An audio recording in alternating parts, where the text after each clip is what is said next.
कर रहा है, ठीक है। V वर्सेस I का ग्राफ दे रखा है, रेजिस्टेंस R है, resistance RB, RA is equal to tan theta 1, RB is equal to tan theta 2.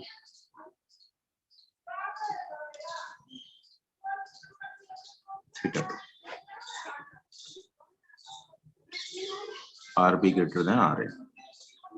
Figure उल्टा हो जाए, I वर्सेस V का ग्राफ बन जाए,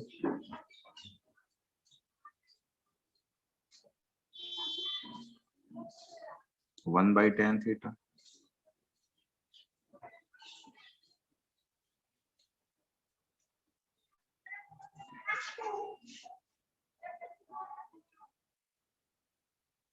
RA greater than RB, ठीक है।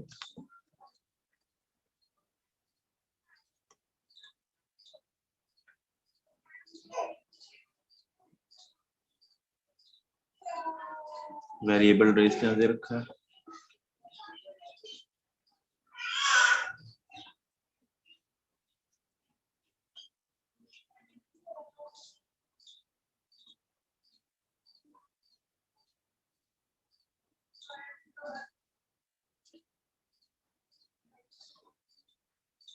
स्लोप निगेटिव नहीं हो सकता, इसलिए ध्यान रखना है resistance can not be negative, ठीक है। कुछ स्पेशल कंडीशन बना लीजिए, बात अलग है, लेकिन वैसे रेजिस्टेंस की वैल्यू निगेटिव पॉसिबल नहीं है। हमको ये भी छोटी सी बात ध्यान रखनी है, वेरिएबल रेजिस्टेंस तो स्लोप निकाल कर भी काम कर लेंगे। आर का ग्राफ दे रखा है, एक वैल्यू दे रखी है, तो सिंपल से इसमें आर की वैल्यू को डीवी बाई डी से ट्रीट करके बाद में हम सेमीकंडक्टर वगैरह हम करते हैं। अभी तो सिंपल ओमिक कंडक्टर पे पूरा का पूरा चैप्टर डिस्कस करेंगे, अभी भी और आगे भी सारे के सारे ओमिक कंडक्टर ही होंगे। ओम्स लॉ फॉलो करेंगे, नहीं फॉलो करेंगे तो ग्राफ कैसा भी हो सकता है वो देखना पड़ेगा।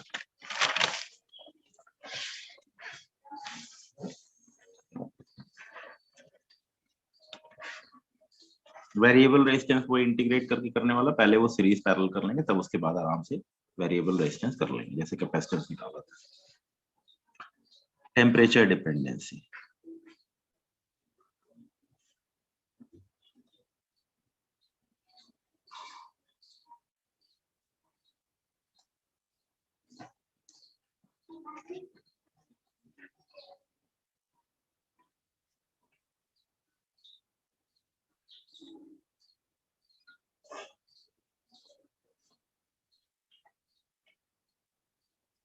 पूरा फंक्शन होता है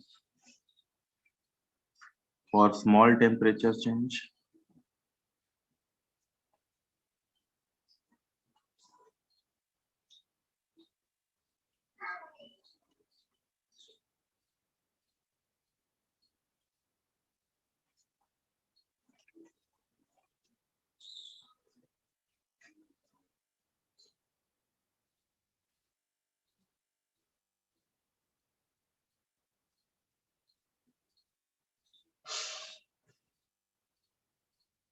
रेजिस्टिविटी बोले या रेजिस्टेंस बोले, बात किया जाए एक ही है।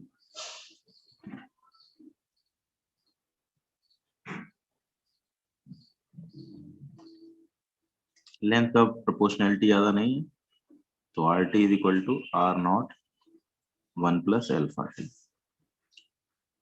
आर टू बराबर R one 1 plus alpha T two minus T one, ठीक है। या इसको और भी अच्छे तरीके से लिखूं तो D R by R is equal to alpha D T. Function बनाना पड़ेगा D R by R alpha D T, simple दे रखा है तो कुछ भी नहीं है।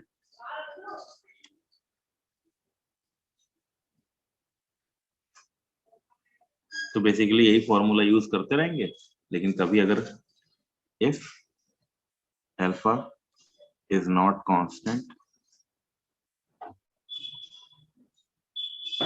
डिपेंडेंट ऑन टेम्परेचर, तब ऐसी कंडीशन अप्लाई कर ली जाएगी, ठीक है।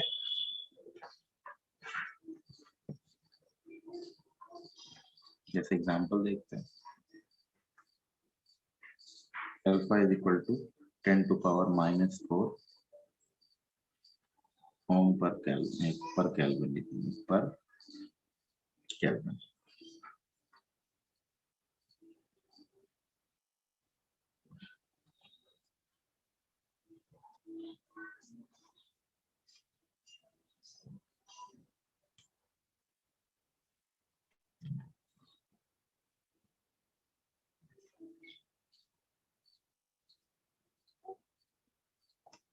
टेम्परेचर 200 डिग्री सेंटीग्रेड पे what will be the new resistance, calculate कीजिए, बताइए।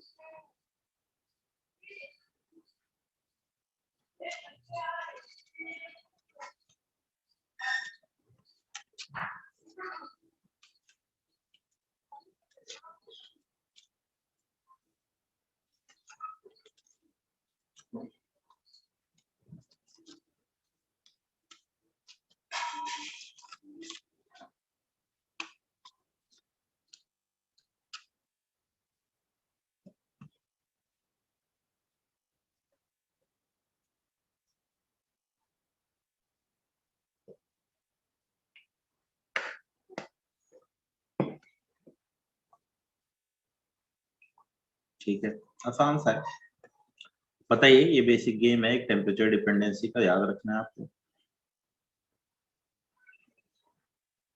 तो R2 is equal to R1 1 plus alpha T2 minus T1।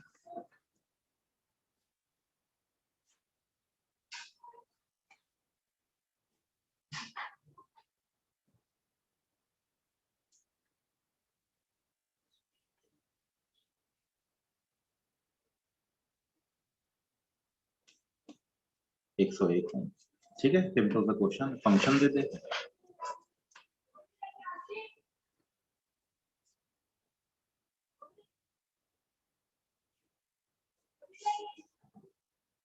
Alpha is equal to alpha not T।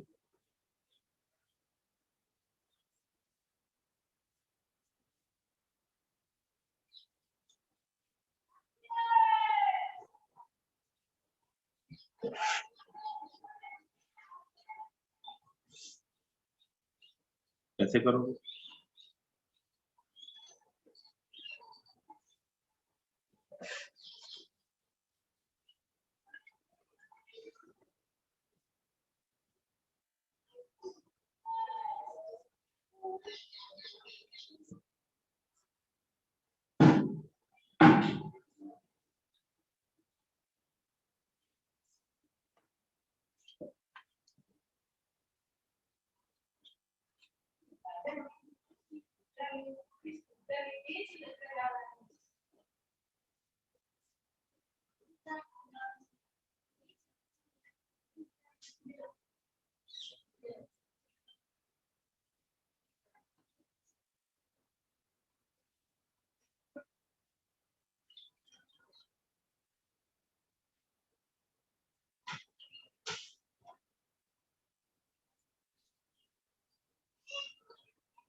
ठीक है, आर की वैल्यू, तो ऐसा कुछ फंक्शन दे रखा हो तो उसके ऊपर भी डिपेंडेंसी बन सकती है। तो ये याद रखना है, बहुत ज्यादा मुश्किल गेम तो है नहीं, इजी सा गेम है। फॉर्मूला लगाते हैं, अगर बड़ा फंक्शन दे रखा है 1 plus alpha T plus beta T square भी दे रखा है, तब दिमाग और लगाओ, लीनियर डिपेंडेंट नहीं है।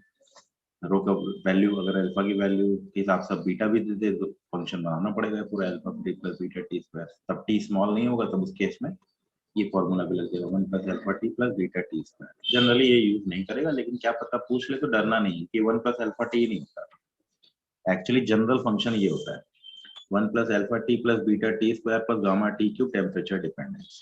तो अगर मैं ग्राफ प्लॉट करूं ओम्स लॉ का, कौन सा ग्राफ एग्जैक्टली रिप्रेजेंट कर रहा है?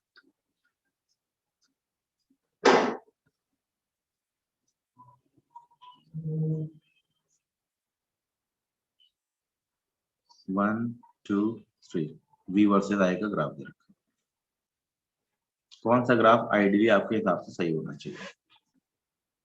1 2 तो स्ट्रेट लाइन है, 1 2 3 कौन सा आइडियली सही होना चाहिए? करंट बढ़ेगी तो वायर के अंदर टेम्परेचर बढ़ेगा, रेजिस्टेंस बढ़ेगा, क्यों? क्योंकि टेम्परेचर बढ़ेगा, हीट पैदा होगी तो टेम्परेचर बढ़ेगा। एज करंट पासेस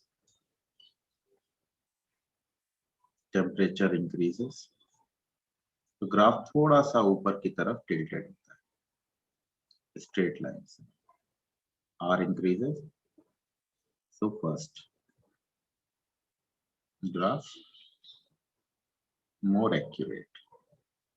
हम जनरली 2 ही यूज करेंगे, लेकिन एक्यूरेसी अगर चेक करें तो फर्स्ट ग्राफ की एक्यूरेसी मतलब प्रॉपर वाइज एकदम करेक्ट यही देगा हुआ, क्योंकि टेम्परेचर बढ़ेगा तो रेजिस्टेंस बढ़ना ही बढ़ता है, तो कांस्टेंट रेजिस्टेंस नहीं बनेगा। तो टेम्परेचर की डिपेंडेंसी इस तरीके से पूछ लेता है। अब बेसिकली कलर कोड की बात कर लेते हैं। किसी भी रेजिस्टेंस के लिए कोई भी कंडक्टर जब बना होता है तो वो ये जनरली क्रीम कलर का बना होता है और उसमें 4 कलर्स होते हैं।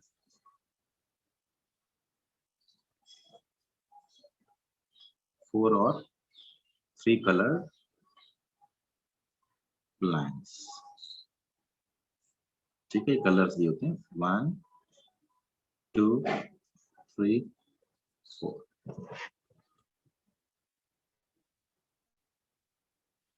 1 नंबर है, 2 भी नंबर है, थर्ड 10 टू द पावर है और फोर्थ परसेंट टॉलरेंस, ठीक है। तो रेजिस्टेंस रिप्रेजेंट होगा 1 2 into 10 to power 3 plus minus 4। भी गिरेगा, आप क्या कर रहे हो बताना। तो प्लस टॉलरेंस, ओहो वो देखो,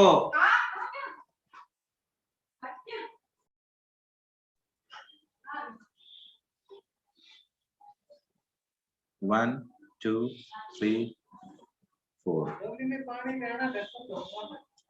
अब मुझे फर्स्ट सेकंड नंबर है, नंबर पावर 10 की पावर चलेगी और परसेंट टॉलरेंस, ठीक है। इस तरह नंबर लिखा जाएगा। देख लेते हैं, एक सीरीज बना लीजिए कौन कौन से कलर होंगे। ब्लू ब्लैक मैन सीरीज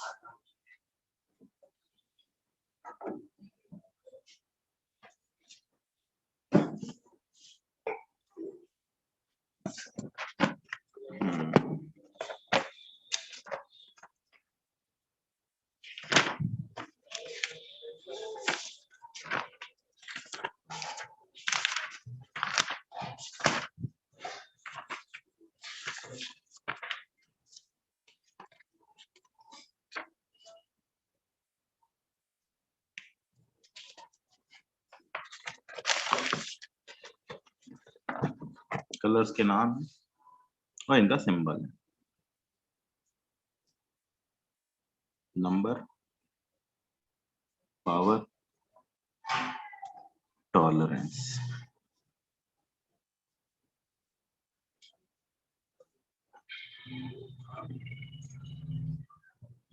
कई लोग कई तरीकों से याद रखते हैं, जरूरत नहीं है, पूछता पाछा नहीं जाता। Black,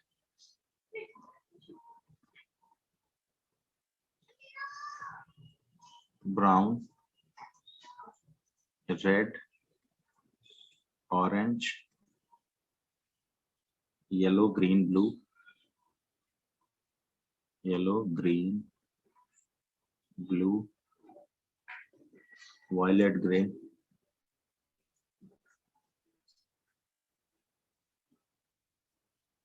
white gold silver.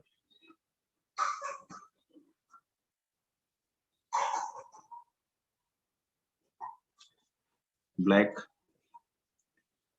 का नंबर है 0, ब्राउन का नंबर है 1, रेड का नंबर है 2, ऑरेंज का नंबर है 3, येलो का नंबर है 4, ग्रीन का नंबर है 5, ब्लू का नंबर है 6, वायलेट का नंबर है 7, ग्रे का नंबर है 8 और व्हाइट का नंबर है 9, ठीक है। ये नंबर्स हैं इनके। पावर्स लिखी जाए 10 to power 0, 10 to power 1, 10 to power 2, 10 to power 3, 10 to power 4, 10 to power 5, 10 to power 6, 10 to power 7, 10 to power 8, 10 to power 9, और इन दोनों को भी पावर दी गई है 10 to power -1, 10 to power -2। Gold silver के लिए टॉलरेंस भी दी होती है, नो कलर, जी पॉसिबिलिटी है। तो गोल्ड के लिए टॉलरेंस होती है 5%, सिल्वर के लिए 10%, और कोई कलर नहीं है तो 20%। ये कलर कोड है, इस कलर कोड के बेस पे आप रेजिस्टेंस कैलकुलेट कर सकते हैं, देख लीजिए।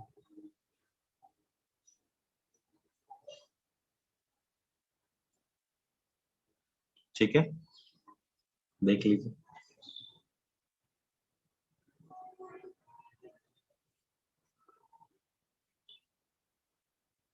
देन 5%, 10%, 20% परसेंटेज वाइज एग्जाम्पल देख लेंगे तो अपने आप आइडिया लग जाएगा।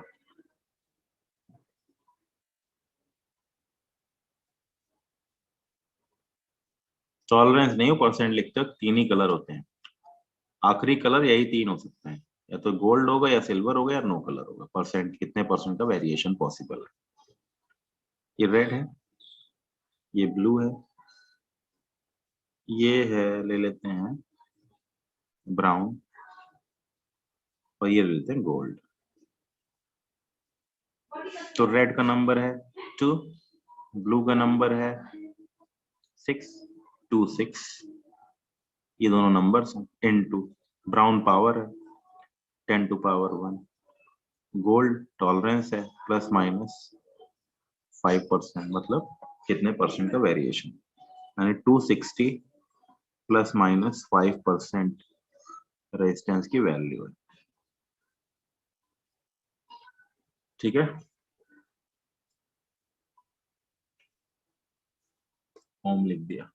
अच्छा, बहुत छोटा निकालना है तो मिली ओम लिख दो, मिली ओम के बाद और कुछ भी लिख दो। पावर यहाँ पर अगर चेंज कर देगा तो इसके हिसाब से कलर कोड से वैल्यू भी परसेंट वाइज चेंज हो जाएगी।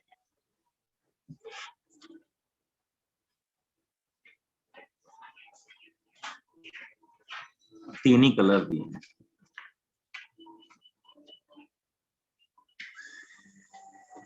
Black, grey, gold, black, grey, gold, ये तीन दे रखे हैं colour. What will be the percent?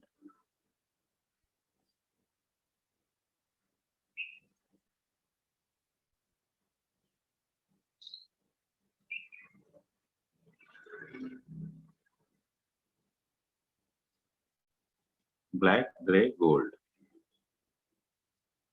तो ये नंबर फर्स्ट नंबर है, ये सेकंड नंबर है, मल्टीप्लायर है, कोई नो कलर है, इसका मतलब ±20। ब्लैक का मतलब हो गया 0, ग्रे का मतलब हो गया 8, और गोल्ड का मतलब हो गया 10 टू पावर -1। प्लस माइनस कोई भी कलर नहीं है, ±20%। पहले तीन तो तीनों पहले काउंट किए जाएंगे, कोई कलर नहीं तो उसका वो मतलब ही नहीं, वहां कुछ है ही नहीं। तो तीन नंबर कम से कम चाहिए, एक दो दे दिया तो भी चलेंगे, दो नंबर एक नंबर केवल दे रखा है जिसका मतलब क्लियर कट। लाइन कितनी हो सकती है, 1 2 3 या 4, कोई लाइन नहीं, इसका मतलब कोई मीनिंग नहीं है। एक लाइन दे रखा है तो सिंपल पहला नंबर है, दो लाइन दे रखा है तो मतलब पहला दूसरा नंबर है, तीन लाइन दे रखा है तो पहला दूसरा नंबर तीसरा पावर, चार लाइन दे रखा है तो पहला दूसरा नंबर तीसरा पावर चौथा टॉलरेंस। अगर टॉलरेंस कुछ नहीं दे रखा है तो ±20% टॉलरेंस हमेशा लिया जाएगा। Resistance very between ±20%। ठीक है, तो वैल्यू है वो तो निकालना है, बस समझ लीजिएगा, हमेशा नंबर से चालू होगा, फर्स्ट सेकंड नंबर है। अगर दो ही कलर दे रखा है तो क्लियर कट ही फर्स्ट नंबर है सेकंड नंबर है, ±20% टॉलरेंस। इनका कोई कलर नंबर नहीं होता, गोल्ड सिल्वर इनका कोई नंबरिंग नंबर का गेम नहीं, तो पहला नंबर है दूसरा नंबर है तीसरा पावर है चौथा परसेंट में चेंज। लाइन ना हो उसके अकॉर्डिंग चलिए चेक कीजिए। ठीक है, तो ये कलर कोड का बेसिक गेम है, कोई कहीं ज्यादा पूछे उछेगा नहीं। थोड़ा बहुत और अलग अलग टाइप के रेजिस्टेंस होते हैं, थर्मिस्टर क्या होता है, और सुपर कंडक्टर क्या होता है, सुपर कंडक्टिविटी क्या है, थर्मिस्टर्स क्या है। ये हीट सेंसिटिव डिवाइस होती है, हल्का सा चेंज करोगे तुरंत रेजिस्टेंस चेंज होगा। थर्मिस्टर्स थर्मोमीटर बनाने में काम करता है कि हल्का सा टेम्परेचर चेंज हुआ, उसने अच्छे खासे रेजिस्टेंस को चेंज कर दिया। इसका मतलब टेम्परेचर के वेरिएशन को नापा जा सकता है रेजिस्टेंस नाप करके, तो उनको थर्मिस्टर्स बोलते हैं। थर्मिस्टर्स भी अलग अलग टाइप होते हैं, तो सारी प्रॉपर्टी याद कर लीजिए कौन कौन से मटेरियल होते हैं। तो मैं एक काम करूंगा, एक फोटो खींच के भेज दूंगा, उसको पढ़ लीजिएगा। तो नाम पूछ लेता है बोर्ड के एग्जाम में, इंसुलेटर, सेमीकंडक्टर, इनकी प्रॉपर्टीज के बारे में। व्हाट इज सुपर कंडक्टिविटी, ठीक है, सुपर कंडक्टिविटी पूछ लेगा। और थर्मिस्टर्स क्या होते हैं, सुपर कंडक्टर मटेरियल कैसे बनते हैं, कौन कौन से मटेरियल होते हैं। तो ये बेसिक काम आपका थ्योरेटिकल वाला काम आपका पढ़ने का। मैंने लास्ट टाइम डिस्कस कर लिया था कि क्या होता है सुपर कंडक्टर, क्या होते हैं कंडक्टर्स, क्या होते हैं सेमी कंडक्टर्स, क्या होते हैं इंसुलेटर्स। थर्मिस्टर्स एक और वर्ड है। थर्मिस्टर्स मतलब ऐसे रेजिस्टेंस या ऐसे अलॉयस जिनमें हल्का सा टेम्परेचर चेंज करने पे अच्छे खासे अमाउंट पे रेजिस्टेंस चेंज हो। तो इस प्रॉपर्टी को यूज कर लेते हैं रेजिस्टेंस थर्मोमीटर बनाने में। रेजिस्टेंस थर्मोमीटर किस प्रॉपर्टी पे बेस करता है,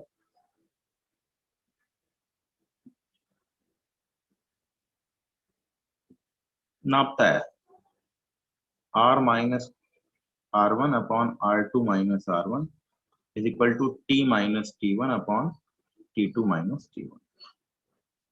इस बेसिक कंसेप्ट पे रेजिस्टेंस थर्मोमीटर काम करता है। और थोड़ा सा चेंज मतलब अच्छा खासा अमाउंट का रेजिस्टेंस चेंज होना चाहिए, तब आप उसको चीजों को समझ सकते हैं ढंग से। ठीक है, मेरी बात समझ में आ गई। आगे बढ़ते हैं। तो ये तो बेसिक रेजिस्टेंस का गेम है, रेजिस्टेंस कैसे निकालेंगे आर आर। अब थोड़ा पावर शुरुआत में ही देख लेते हैं, पावर कितनी डिसिपेट होती है।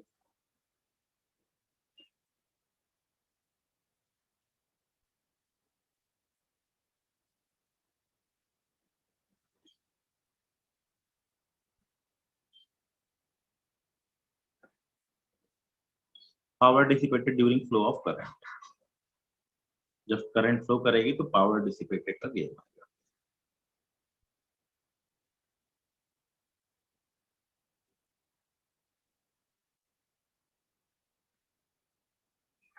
कितनी आएगी, बहुत सिंपल सा, from T to T plus D T, charge from D Q is equal to I D, work done by the battery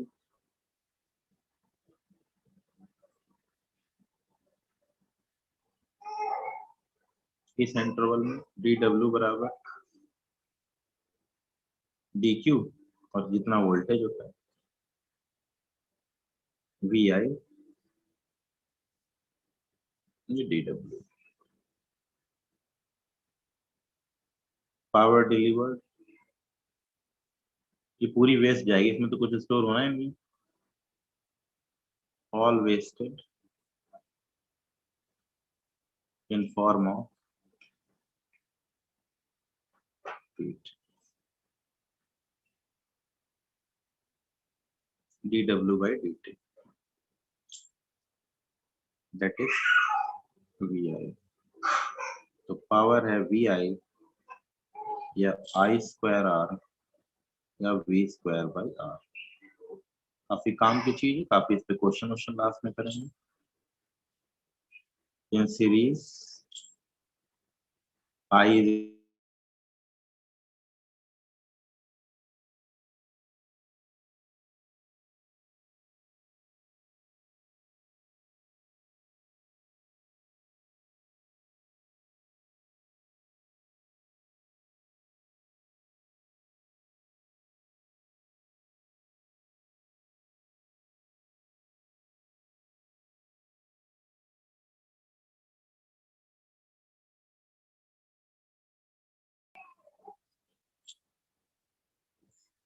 in time delta t, heat generated H बराबर work done bye battery.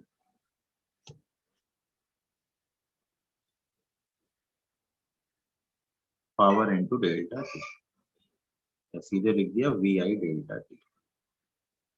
कितनी heat पैदा होगी, ये heat use कर लेगा M S delta T के लिए। Rise in temperature H बराबर ms डेल्टा टी, तो vi delta T is equal to ms delta T, ये change in temperature, time interval.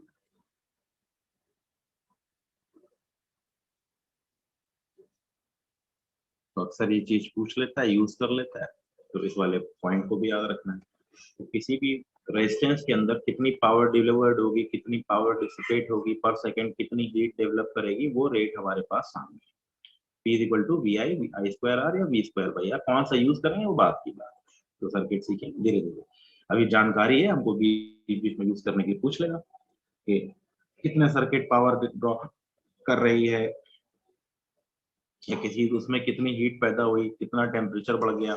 M निकालते वक्त उसका एरिया वॉल्यूम याद रखना है, उसकी डेंसिटी याद रखनी है। एस का मतलब स्पेसिफिक हीट कैपेसिटी दिया होगा, तो डेल्टा टी, तो उसको इससे रिलेट कर लेता है, क्वेश्चन बन जाता है, पूछ लेता है कितना रेजिस्टेंस है, तो घुमा फिरा करके इन पे क्वेश्चन पूछ सकता है।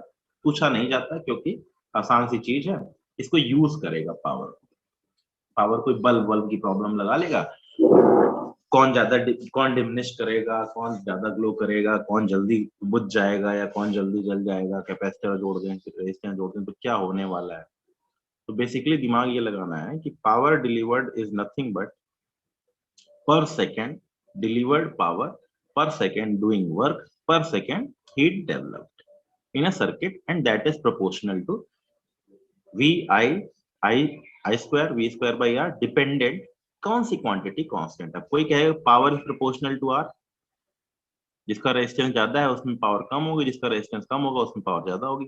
ये सब हमको देखना है, हम आगे चल के जब सीरीज पैरेलल पढ़ करके अच्छे तरीके से देख लेंगे, सब कुछ देख लेंगे, तब हम इसकी प्रॉब्लम्स को लास्ट में एज ए बल्ब की प्रॉब्लम के तरीके से ट्रीट करके टाइप ऑफ प्रॉब्लम देखकर चलेंगे। तो इसके लिए हमको एक फॉर्मूला पता होना चाहिए। इस फॉर्मूले को हम बीच बीच में यूज करते चले जाएंगे, एनर्जी एनर्जी ये वो क्या हुआ। तो बेसिक आपको दो तीन चीजें पता चल गई, ओम्स लॉ V बराबर आई आर पता चल गई, रेजिस्टेंस R की वैल्यू पता चल गई, आर की टेम्परेचर डिपेंडेंसी कलर कोड उसकी जानकारी rho L by A, variable resistance अभी नहीं बात की, उसको लास्ट में क्योंकि इंपॉर्टेंट आर्टिकल पूछ सकता है, इसलिए उसको ध्यान रखते। अब मेन आता है कि अगर मैंने सर्किट ले लिया, series circuit, parallel circuit, capacitor में काफी पढ़ा, अब मुझे काफी कंफर्टेबल जोन में हूं मैं, आप भी कंफर्टेबल जोन में, आपने पढ़ रखा है। तो बेसिक रूल क्या होगा, बेसिक कैसे सॉल्व करेंगे, क्या तरीका होगा, किरचॉफ लूप लॉ क्या है, वो बेसिक आइडिया आपके पास है। ठीक है, अब मैं चीजों को, हर चीज को बिल्कुल वैसे ही रिपीट करके चलूंगा, टर्मिनोलॉजीज बदल जाएंगी, कंसेप्ट बेसिक वही रहेगा। बैटरी क्या है, बैटरी क्या कर रही है, वो सब गेम, उसके बाद सीरीज पैरेलल का गेम, थोड़ी बहुत सिमेट्री का गेम, फिर बैटरी को स्पेसिफिकली पढ़ेंगे इंटरनल रेजिस्टेंस को काउंट करते हुए, तो उसका इफेक्ट भी देख लेंगे। चलिए शुरू करते हैं भाई, सीरीज पैरेलल कॉम्बिनेशन से शुरू करेंगे और ध्यान रखते हुए चलेंगे। अब ये सब चीजें यूज करते रहेंगे जितनी भी चीजें बताएंगे।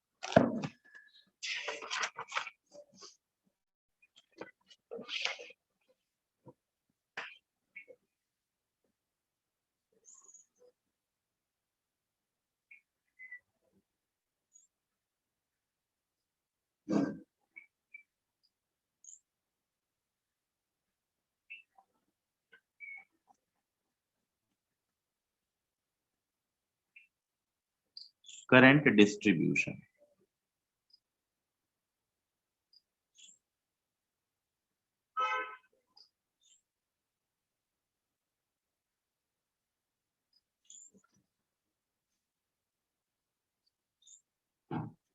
दो रूल्स हैं,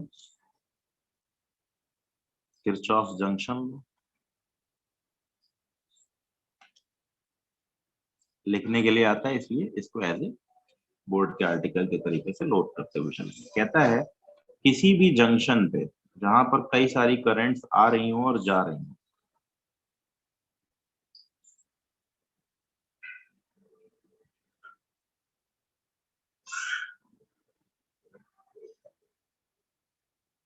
किसी भी जंक्शन पे टोटल आने वाली current is equal to total जाने वाली करंट, कंजर्वेशन ऑफ चार्ज पे based concept. In any given circuit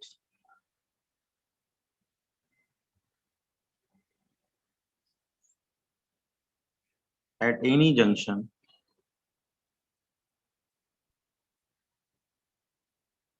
total incoming current is equal to total outgoing current.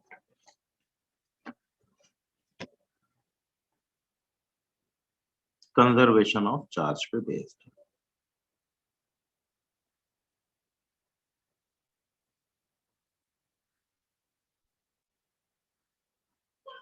Incoming charge is equal to outgoing charge होना चाहिए, इसीलिए incoming current is equal to outgoing current. ठीक है, figure से देख के समझ में आ ही रहा है, I1 plus I2 plus I3 is equal to I4 plus I5. ये किरचॉफ का जंक्शन लॉ, ये हमने पहले भी चार्ज में ही पढ़ रखा है। टोटल चार्ज क्या होना चाहिए, जितना चार्ज आएगा उतना चार्ज आएगा, चार्ज को डिस्ट्रीब्यूट कर लेना।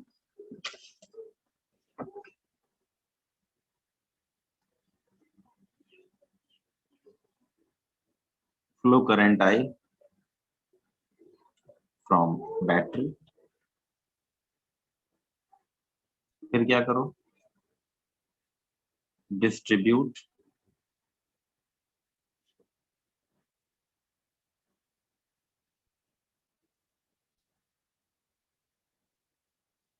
different branches, assume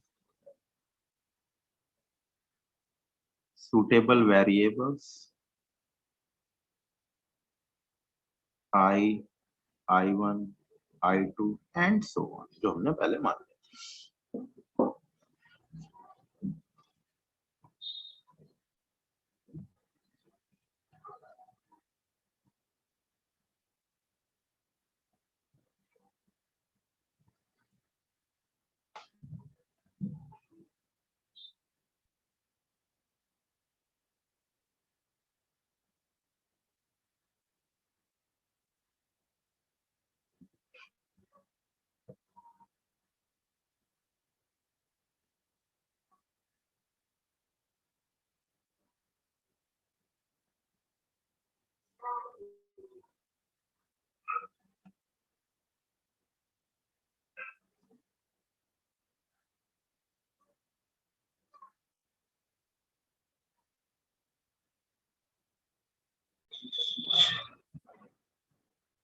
ठीक है, जंक्शन लॉ समझ में है, लूप लॉ भी लिख लेंगे। चार्ज को डिस्ट्रीब्यूट करेंगे, कोई भी सर्किट दे रखी हो, कैसा भी सर्किट हो हमको पता है, करंट को डिस्ट्रीब्यूट करेंगे, I1, I2, जितनी नंबर ऑफ वेरिएबल्स बनेंगे उतने नंबर ऑफ लूप्स मानने पड़ेंगे। एटलीस्ट एक के पास बैटरी मान के चलनी, किरचॉफ लूप लॉ लगाना है अननोन्स को निकालने के लिए। वो अननोन्स किस काम में आएंगे आपको पता है, रेजिस्टेंस सबके काम में आएंगे, अभी हम उसके बारे में बात नहीं कर सकते।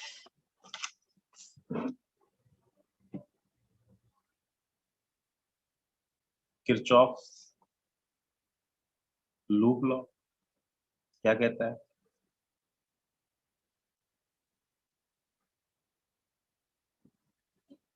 as potential is a state function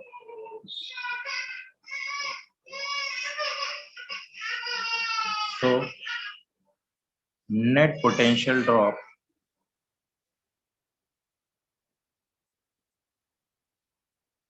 across all components of closed loop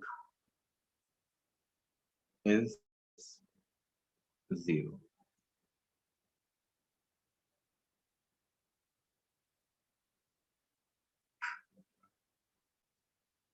ठीक है, यही क्लोज लूप की इक्वेशन है। हम कहीं से भी घूमते टहलते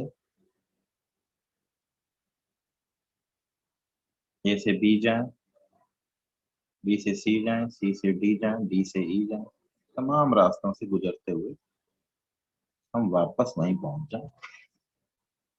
तो V A minus V B plus VB minus VC plus VC minus VD plus VD minus V plus VE minus VA is equal to क्या आना चाहिए? 0। 3 कंपोनेंट्स मिलेंगे। डेल्टा V बराबर IR, डेल्टा V बराबर Q by C, delta V बराबर T। EMF current जा रही है तो ये हाई पोटेंशियल है, ये लो पोटेंशियल है। प्लस माइनस है तो ये हाई पोटेंशियल है, ये लो पोटेंशियल। ये तो हाई हाई पोटेंशियल, ये लो पोटेंशियल। तो घटाना है, प्लस माइनस साइन देना है। काफी कुछ इसके ऊपर बात कर ही रखी है। स्टेटमेंट लिखने के लिए आ जाएगा किरचॉफ लूप लॉ, और नोट करके लिख लीजिएगा। दोनों लूप के इक्वेशन लिखने के लिए आते हैं, Kirchhoff junction law, Kirchhoff loop law. क्या निकालना है, इफेक्टिव रेजिस्टेंस, ये वो तो बात अलग। इक्वेशंस बनानी है आपको कोई भी, और उनको सॉल्व करके इफेक्टिव देखेंगे। फटाफट डिस्ट्रीब्यूशन देख लेते हैं।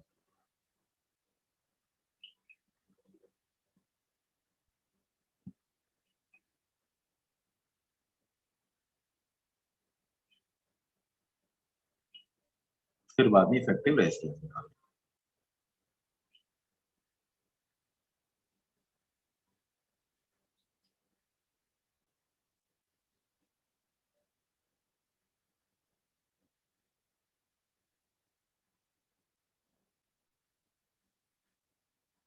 कैपेसिटर वाला याद होगा, बिल्कुल सिमिलर फिगर,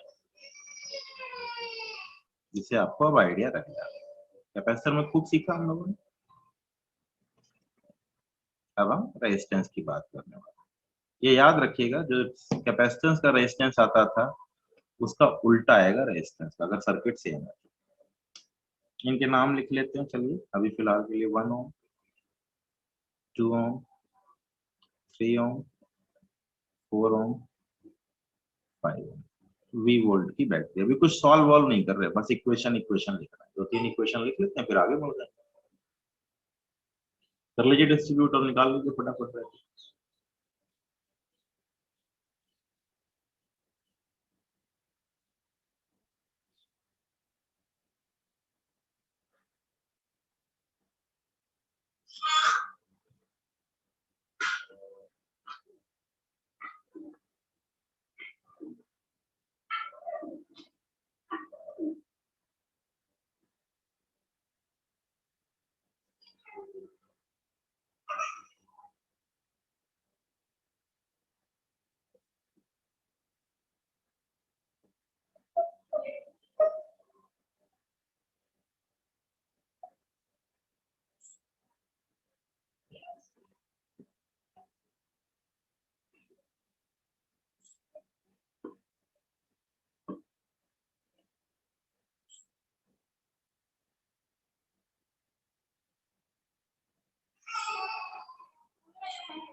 इधर से गया आई, ये करंट आगे आई बढ़ी, आगे पहुंची, इधर चली गई I1, इधर चली गई। यहाँ पे सब वही सीखेंगे जो पहले सीख रहे थे। इधर चली गई I2, इधर चली गई I1 माइनस I2। चार्ज अपनी मर्जी है डिवाइड करना। आप कोई नीचे I1 ले ले, कोई ऊपर I माइनस I1 ले ले, उसकी मर्जी है, आपकी अपनी इच्छा है। 3 वेरिएबल्स हैं, I1 और I2। तो मुझे अब 3 इक्वेशन चाहिए।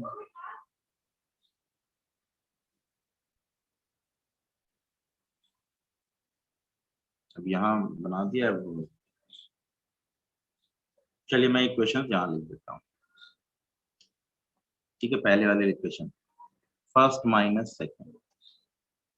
करंट चलती है हाई पोटेंशियल से लो पोटेंशियल। पोटेंशियल डिफरेंस की वैल्यू हमेशा IR है। प्लस माइनस आपकी मर्जी, कैसे चेकआउट करते हैं। यहाँ से घूम के यहाँ पहुंचे, तो मैं तो लिखता हूँ first minus second, that is I1 minus I2 current या I2 current 3I2 plus this minus this is I2 I में से लो घटाया तो this minus this करंट के अपोजिट चलो तो निगेटिव ले लो करंट के लॉन्ग चलो तो पॉजिटिव ले लो ऐसा कुछ भी minus I minus I1 times solve बाद में करेंगे बराबर 0 अब इस इक्वेशन को लिखो 2I1 plus 4I minus I1 minus 5I minus I1 बराबर 0 this minus this minus this minus first minus second first minus second first minus second first minus second current के लॉन्ग चला तो पॉजिटिव लिया current के long चले तो positive लिया current के अपोजिट चले तो नेगेटिव लिया I into R I into R I into R last वाला बैटरी वाला लिख लेते हैं minus V plus 1I plus 5I minus I1 घूम टहल के वापस वहीं पहुंच गए बराबर देखिए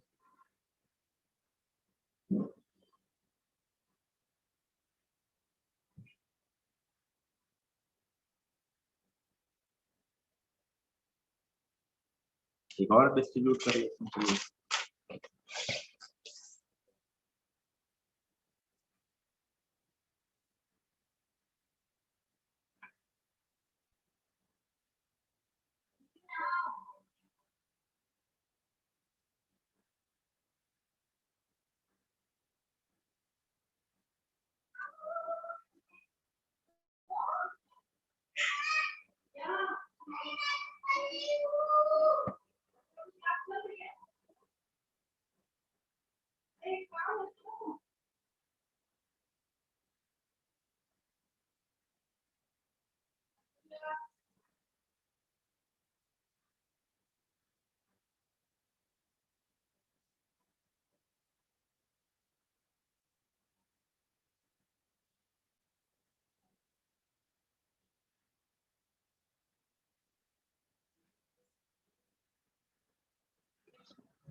बना लीजिए देखिए क्या आ रहा है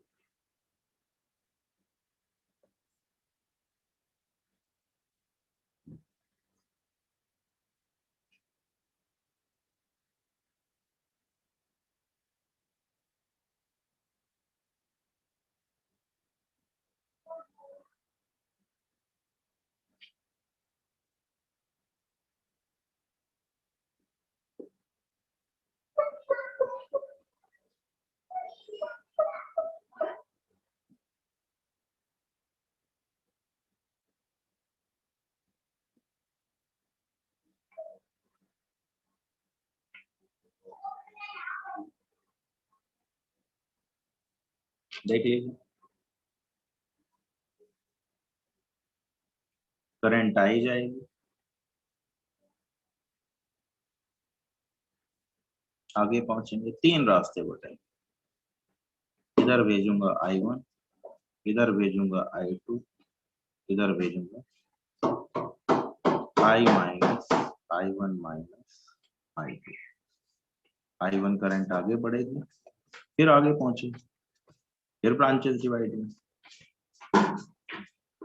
इधर भेज दी I3 इधर भेज दी I1 माइनस I3 इधर से I2 आई इधर से I3 आई तो इधर से गई I2 प्लस I3 इधर से कितनी आई I minus I1 minus I3 इधर से गया I minus I1 minus I2 plus I3 ये आ गया I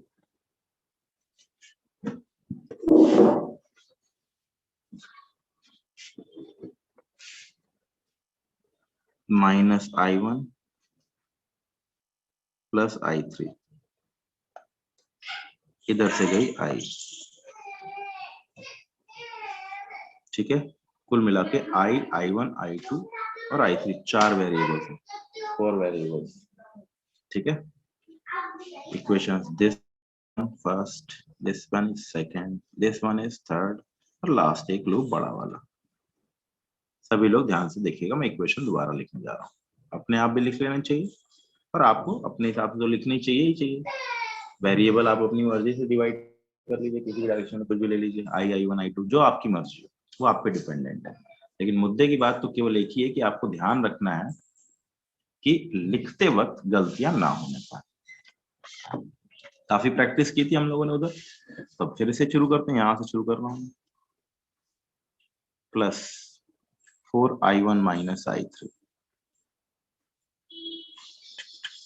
वापस है -9, कितना चार्ज है I माइनस I1, करंट कितनी है I2, माइनस ऊपर गए -6 I2 प्लस I3, -5 I3 बराबर 0। पहली इक्वेशन ये वाले लूप थी। फिर ये वाली इक्वेशन लिख ली, 2I1 plus 3I1 plus 5I3 minus 7I2 बराबर 0। फिर ये लूप लिखा, 7I2 plus 6I2 plus I3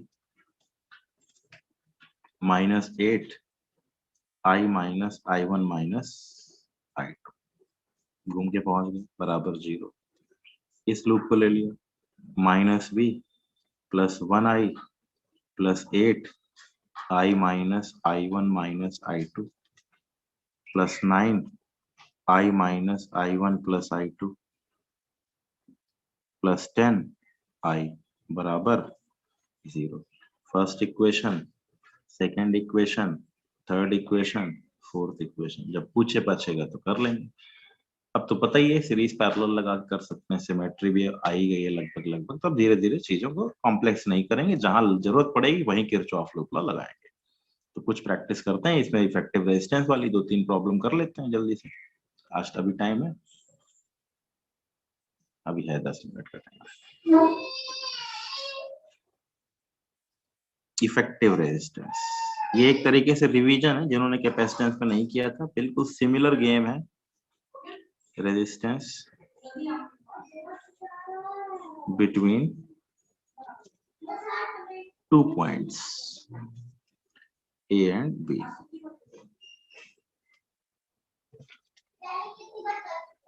Join cells of V between A and B. एक सेल को लीजिए, ज्वाइन कीजिए, flow current I and divide in I1 I2 if required. Current I from V, from cell. Make KLL equation I1 जितने भी variable हैं,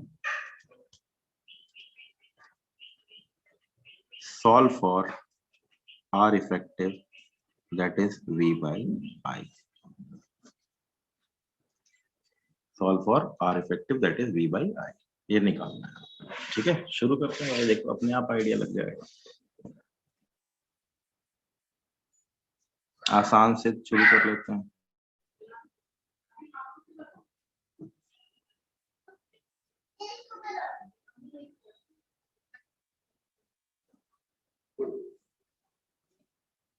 इस ए और B के बीच में सीरीज पैरेलल करेंगे। अब सब सीख ही रखा है, जल्दी जल्दी ही खत्म होगा। अब ज्यादा हम लोगों को इसमें दांव पेंच लगाना नहीं है।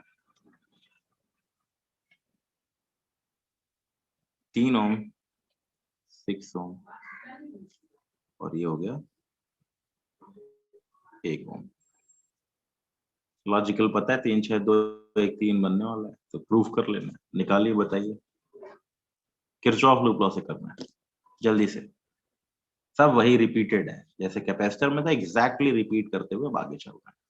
जिन्होंने वहां थोड़ी बहुत गड़बड़ी की थी, कृपा करके यहाँ पर ढंग से कर लीजिए। सर्किट का गेम है, यहाँ पर प्रॉब्लम और टिपिकल होती चली जाएगी।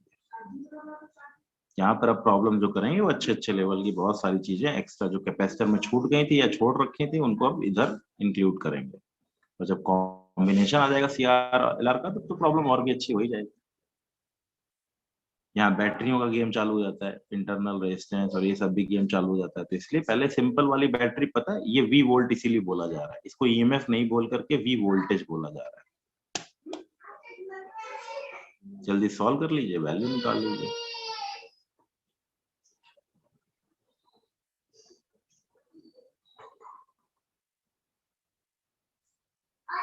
ठीक है 3 है, वो तो सबको पता है 3 है, वही सॉल्व करना है बस। करंट आई फ्लो करानी है।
कुछ गड़बड़ कर दिया।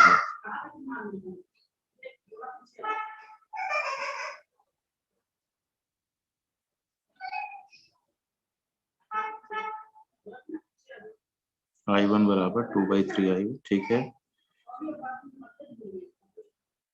Plus 3I1 I plus 3I1 minus, ठीक है, तो अगर 3I equal to V by I, हाँ ठीक है बच्चों, बराबर 3। सॉल्व कर लिया, वैल्यू आ गई, ठीक है।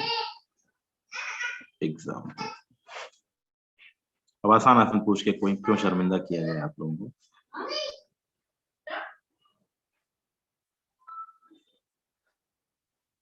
आ जाते हैं, ये स्कीमेटिक डायग्राम है, कई बार यूज होता है, अच्छी प्रॉब्लम भी है। कोई सिमेट्री पोमेट्री नहीं लगानी, सिंपल तरीके से बात करनी है।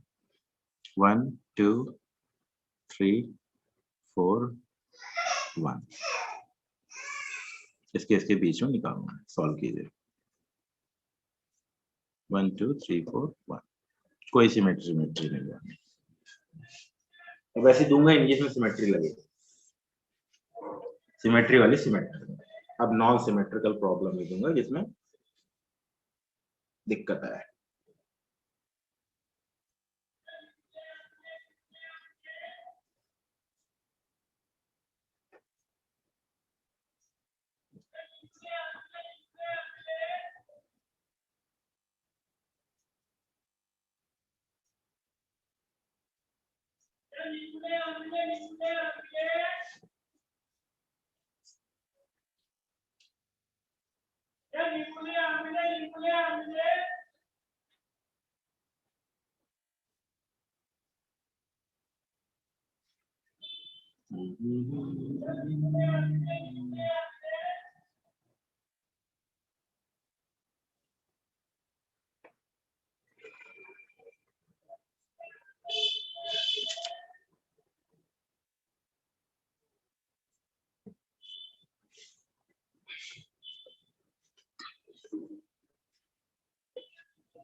हो सकता है आज लास्ट क्लास ना लूं, कंप्यूटर बनाने जाऊंगा, अगर लौट आया तो ले लूंगा, नहीं बन लौट पाया तो फिर नहीं ले पाऊंगा, ठीक है। तो अगर मैं मैसेज करूंगा ड्रॉप तो पता चल जाएगा आपको 1 बजे क्लास है, अकॉर्डिंगली। नहीं तो कैपेसिटर की एक्सरसाइज कंप्लीट कीजिएगा, जो चीजें बच रही हैं उनको रिवाइज करिएगा। करंट में अभी कुछ पढ़ा ही नहीं है तो क्वेश्चन ऑप्शन करने की शुरुआत नहीं, आप पढ़ सकते हैं आगे, आप पढ़ के आगे बढ़ सकते हैं। वो थ्योरेटिकल वाला पार्ट जरूर पढ़ लीजिएगा, वीडी वगैरह, उसमें छोटे छोटे पेचीदा क्वेश्चन बन सकते हैं। पढ़ने वाली नॉलेज वाला गेम है। Conductor, semiconductor, super conductor, thermistors, क्या प्रॉपर्टीज हैं, कौन उनके उनके ना एग्जाम्पल भी याद कर लीजिएगा। कुछ एग्जाम्पल याद कर लेना चाहिए, याद रहता है तो अच्छा रहता है, क्योंकि आगे चल के पोटेंशियोमीटर में कौन सी वायर यूज करेंगे, मैंगनीज वायर और थर्मो, तो उसमें इसमें कौन सी वायर का फायदा है, तो ऐसे क्वेश्चन पुटअप होते हैं, इसलिए उसको जरूर पढ़ना चाहिए। यस नमन, क्या कह रहे हो बेटे नमन, बताओ।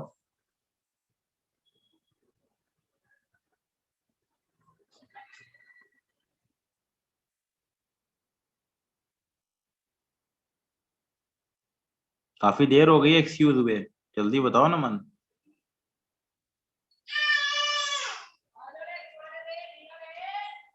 कुछ नहीं, ठीक है आगे बढ़ो भाई, हाँ ठीक है।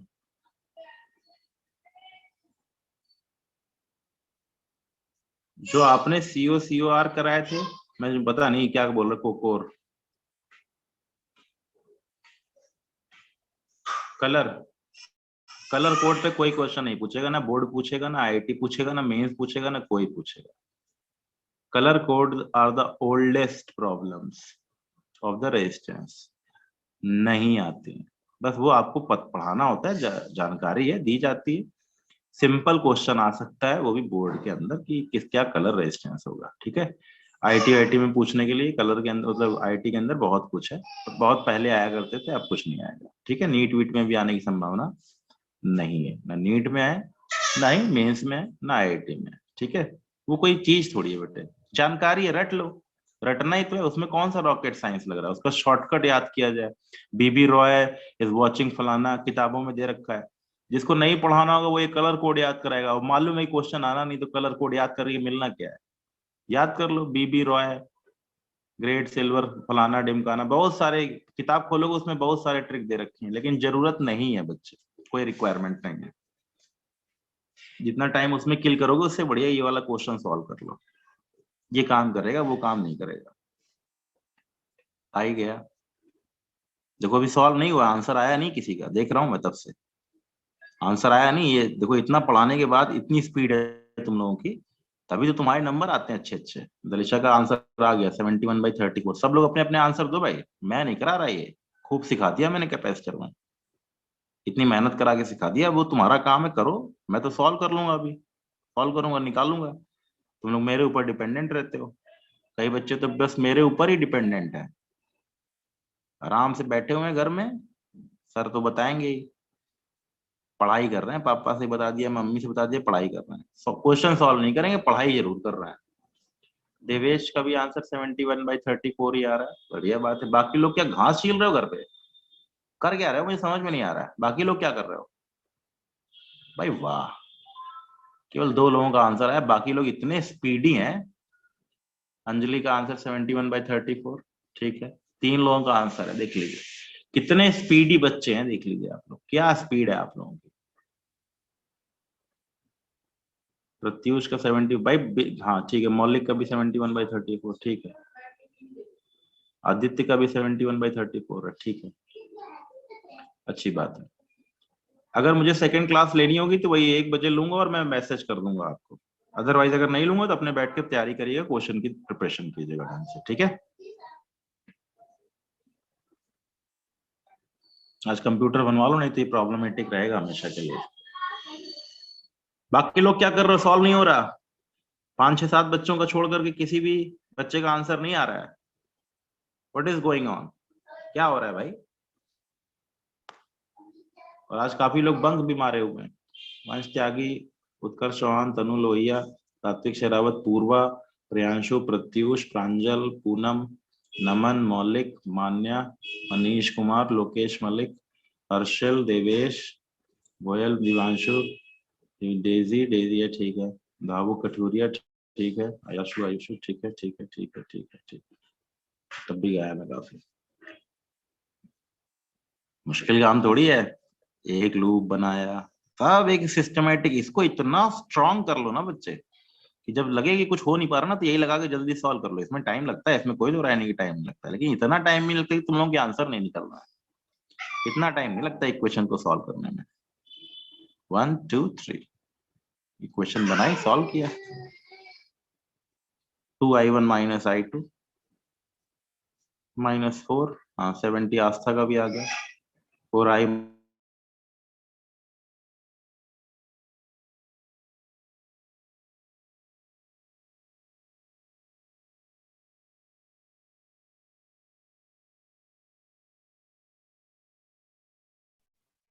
इनको सिंप्लीफाई कर लेना, -3 ऊपर से लेके जाऊंगा, जहां मुझे आसान लगता है मैं वहीं से जाता हूँ, क्योंकि अब आप समझ चुके हैं कि लूप तो कहीं से भी मान लिया जाए, बात तो बराबर होगी। First equation, second equation, third equation, equation बनाई, पुट किया, वैल्यू निकाल ली, ठीक है।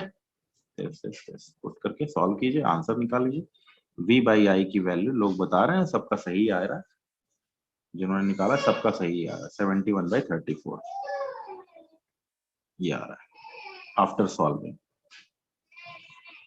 अब चूंकि मैंने सर्किट काफी मेहनत से पढ़ाया था, अब मुझे करंट जो नई चीजें कंसेप्ट उस पर थोड़ा मेहनत करानी है, इन चीजों पे ध्यान अब आपको आना चाहिए। Loop law equation, series parallel, branches में current division, potential difference between 2 points, ये बेसिक से कंसेप्ट है, इनको बहुत स्ट्रांग कर लीजिए। सर्किट क्रिस्टल क्लियर दिखने लगेगा, जब क्रिस्टल क्लियर दिखने लगेगा सामने क्या हो रहा है, तो आपको प्रॉब्लम्स जो भी पूछेगा, प्रॉब्लम कभी भी नहीं पूछता, अब जमाना लग गया रेजिस्टेंस पूछने का, अब प्रॉब्लम नए टाइप के आते हैं, ठीक है।